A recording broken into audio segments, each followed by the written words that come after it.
మా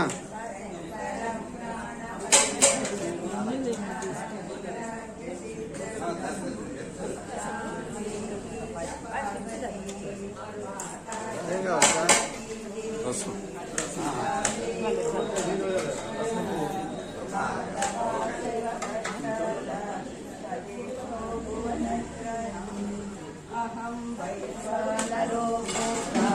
ప్రాణినాం దేహమాశ్రితః ప్రాణాపానసమాయుక్తః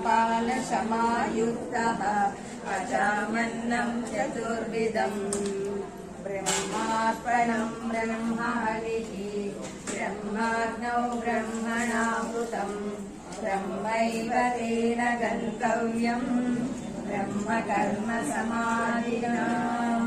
అహం సహనావతు సహనౌ భునక్తు సహ వీర్యం కరవావహై తేజస్వినావధీతమస్తు మా విద్విషావహై. ఎవరికైతే అనుభవం ఉందో వాళ్ళ నుంచి తెలుసుకోవడం. సో ఇక్కడ బేసిక్ గా మనము కొన్ని నిజాలు చెప్పుకుందాం. సో దానికంటే ముందు ఇంకా రోగాలు ఎంతమంది ఉన్నాయండి? ఉన్నాయా? మళ్ళీ చాలా మంది ఎత్తున్నారు. ఇప్పుడు ధ్యానం ద్వారా ఏ రోగమైనా నయమవుతుంది అంటారు. ధ్యానం ద్వారా, ధ్యాన సాధన ద్వారా. మరి రోగాలు ఉన్నాయి, గ్యారంటీ లేదు. సో ఓకే, గ్యారంటీ లేదు.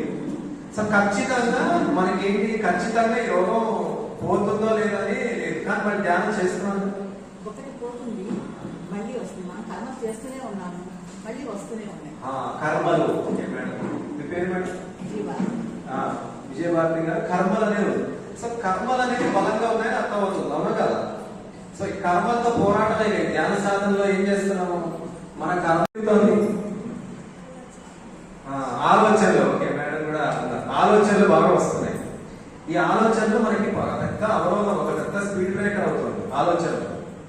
ఈ ఆలోచనల వల్ల ఏమవుతున్నాయి, మనకి మన లక్ష్యం చేరుకోలేకపోతున్నాం. అవునా? చూద్దాం, మన క్లాస్ అయినాక మళ్ళీ ఒక ప్రక్రియ చేద్దాం, తర్వాత ధ్యానం మళ్ళీ చేద్దాము. ఇలా చూద్దాం, మనలో మనకు ప్రయాణం. సో నేను చేసిన రీసెర్చ్, నేను 1 సంవత్సరం స్పిరిచువల్ సైంటిస్ట్ గా కూడా ఉన్నాను, రీసెర్చ్ చేశాను. అసలు నేను ఎవరు, నేను ఈ భూమి మీదకి ఎందుకు వచ్చాను, ఈ మనిషి జన్మ ఎందుకు ఇలా ఉంది, బాధలు దుఃఖాలు కష్టాలు ఇవన్నీ ఏంటి, ఒకరోజు సుఖం ఒకరోజు దుఃఖం, ఒక